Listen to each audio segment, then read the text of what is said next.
Gwen, magpahinga ka muna. Kami na muna bahala dito, ha? Hindi, okay lang ako. Para kahit dito man lang sa burol, makasama ko sila ng matagal. Ma.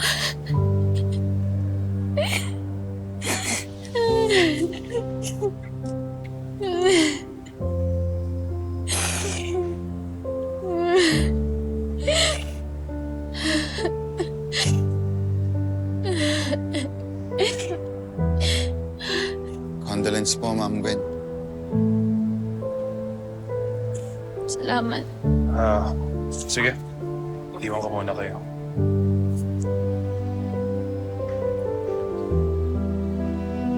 Kung kailangan niyo po ng tulong, sabihan niyo lang po ako. Sayang. Hindi man lang nila naabutan yung bahay. Sigurado po, matutuwa sila. Ano na pong balak niyo sa bahay? Hindi ko pa alam eh. Pero baka parentahan ko na lang muna yung mga kwarto.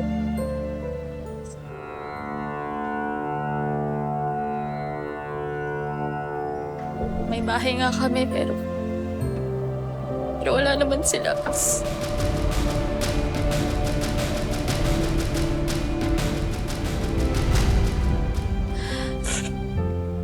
Na po.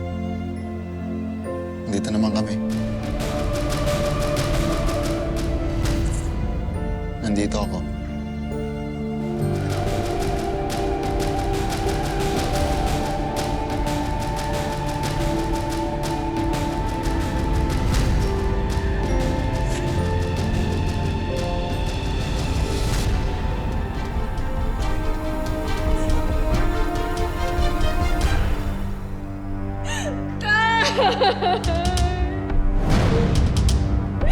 Bakit mo ako iniwan ka? Betty, sino naman yan? Tatay daw eh. Baka anak ni Dorio sa labas. May kapatid ba si Gwen?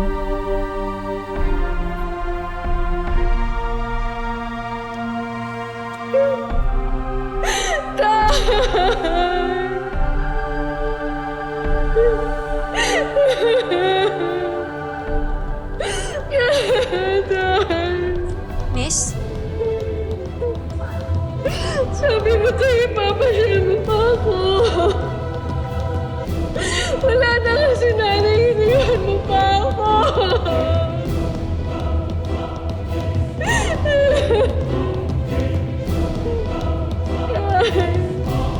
Miss, sorry.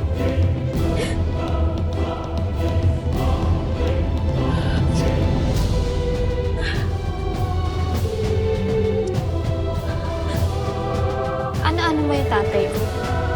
Tsaka sino ka?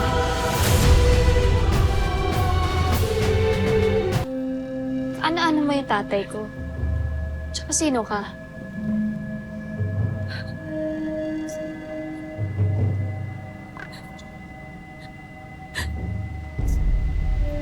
Ate?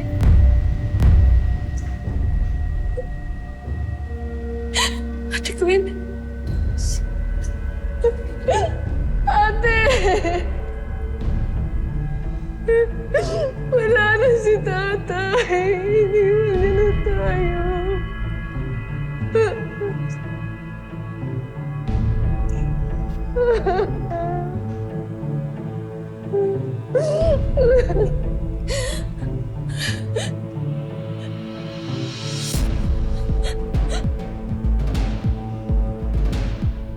May sasabihin sana ako, ma. Pero sasabihin ko pag nandiyan na ako. Okay po.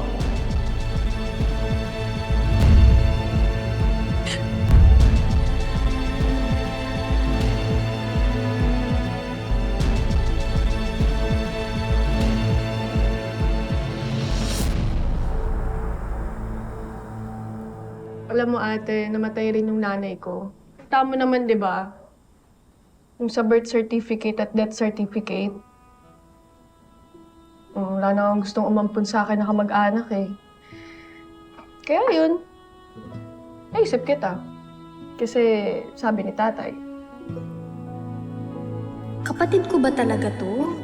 Bakit ubod ng ganda? Samantalang ako... Ganda! Never mind. Siguro beauty queen ang nanay nito. Regalo sa akin yan ni tatay kasi alam niya hindi naman ako nagpapaganda.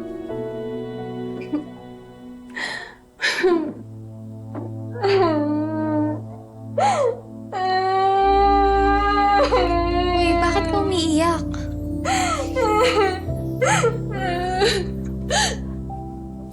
Bakit ka umiiyak?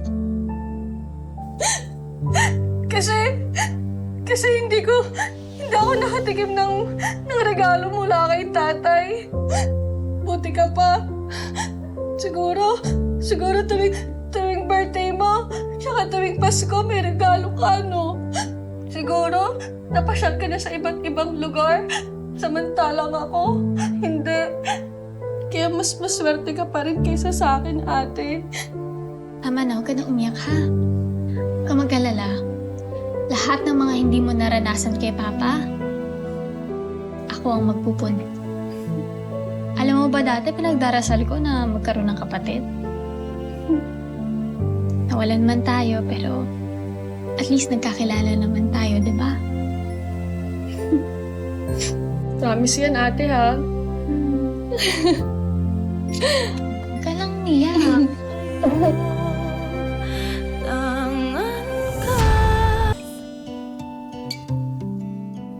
Matapos mailibing sina Papa at Mama, inalok ko nang tumira sa poder ko ang half-sister kong si Heidi. Kahit papaano, hindi na ako nag-iisa. Good morning, Gwen. Nico, wala, pasok ka. Kain ka muna. Kain ka na ba? Sabayan mo na muna ako. Bakit ka padaan? Gala ako ng dilis. Masarap yan. Tsaka gusto ko lang kitang kamustahin bago ako pumasok sa klase. Salamat ha, pero okay lang ako. Sure ka? Kumain ka na. Ate! Oh, may breakfast na. Buti breakfast na. Gusto mo bacon? Ito, may dilis oh. Dala ni Rico. Gusto mo ipagluto kita? Dito ka na naman. Kadiri, dilis. Ay! Wala may bacon. Ito. Yan. Tabi, ate. Sige, Gwen. Muna na ako. Okay, oh. Rico, Go! Ingat! Rico, ingat ka ha. Gwen, may bisita ka. Jomar? Nabanggit mo kasi nung burol na paparentahan niyo yung mga kwarto niyo sa taas. Balak sana namin magrenta ng kapatid ko. Si Klang-Klang nga pala. Hello po. Hello, Klang-Klang. Kit mo naman. Thank you po. Duda ako sa intensyon ng lalaking ito. Sana hindi magtiwala agad si Gwen. Parang may masama siyang binabalak.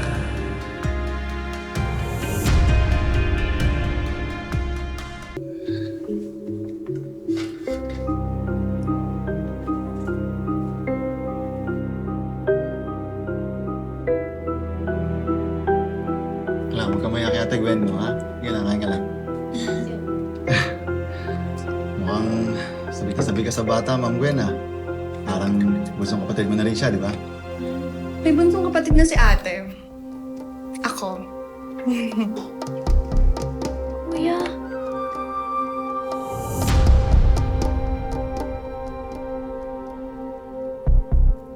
Heidi naman, tinatakot mo yung bata, oh. Hindi naman ate. Nabiro lang. Okay lang yan, ano ka ba? Pwedeng-pwede kayong tumira dito, ha? Salamat. O, tinapay ko lang pa. Yeah. Sige ka lang, kain ka lang dyan. Gaman niya.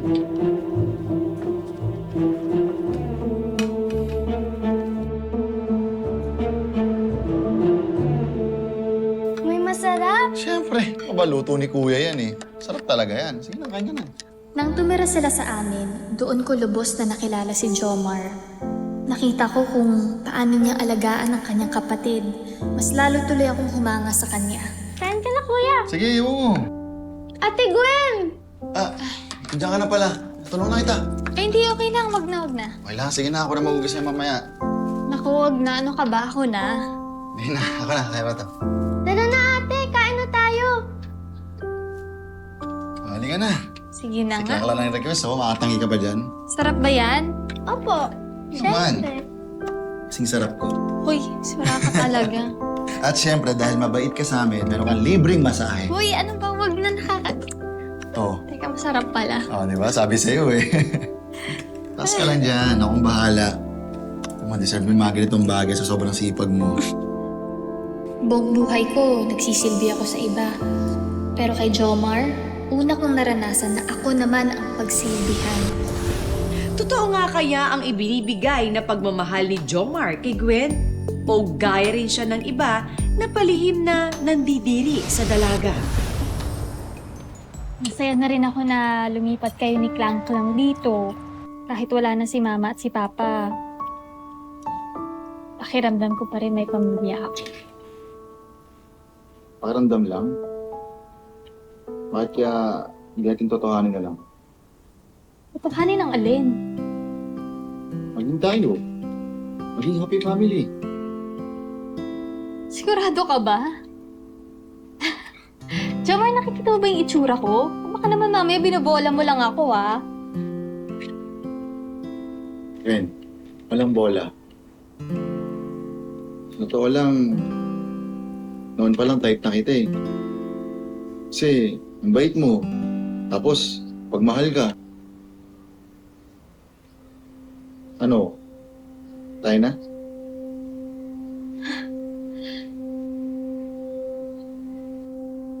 Talaga? Totoo? Thank you, Lord! Tamayakap. Ay, Hoy! dito. Hoy! Oh, sorry. Anong ginagawa mo? Hoy! Tayo na. Ano ba? Ako makakita sa atin. Totoo yun, ha? Ay na. Oh, sige na, kumain ka na. Tingnan mo yung luto ko, tinola. Kumain ka na ba? Oo, may okay lang. Sige, Lang. kumain ka lang dyan. Ano, akong bahala. Tulungan kita Pwede sa mo tambahan ipatis dito. dyan kapag gusto mo pa ng...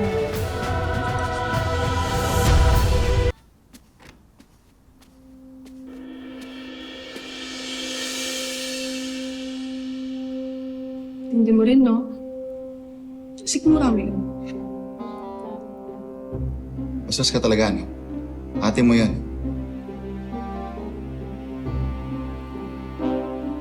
May mas ibabastos pa ako. Gusto mong subukan.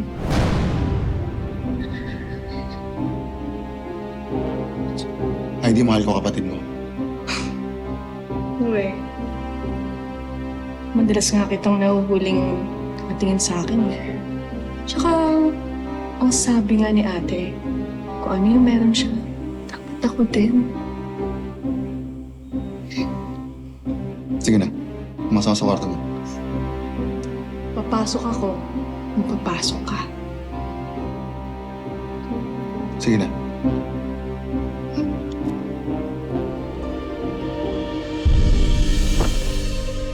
Huwag mong sabihin na mas maganda si ate kaysa sa akin.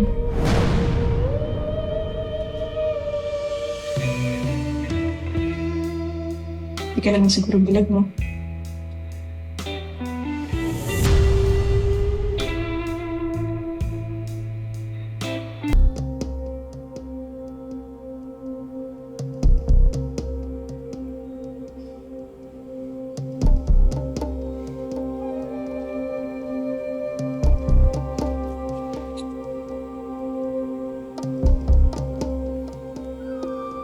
Gusto ko lang makakalam nito, ha?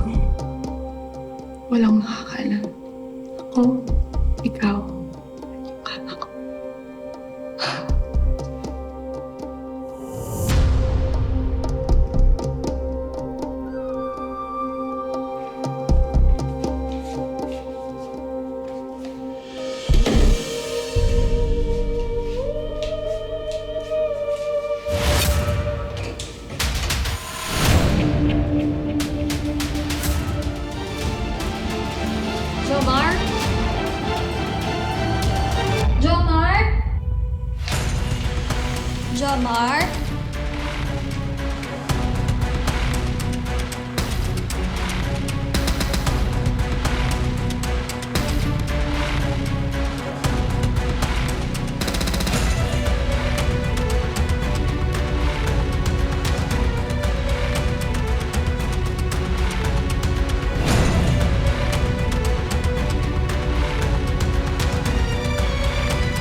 Ngayong lumabas na ang tunay na kulay ni Jomar, ano kaya ang gagawin ni Gwen? Kaya ba niyang tiisin at lunukin ng lahat alang-alang sa pag-ibig na nililimos lang pala sa kanya? Abangan sa susunod na Sabado ang pagpapatuloy ng ating kwento dito lang sa Tadhana. Magandang hapon mga kapuso. Ako po si Marian Rivera. Ano makulit? Umayos ka na. Umayos ka na. Sinasabi ko na nga ba? Tinitiis ka lang naman niya kasi meron siyang mapapala sa'yo. Walang hiya kaya! Talagang walang hiya kami! Kesa naman sa'yo, wala na nga jowa. Wala pang bahay. Umawit ka lang.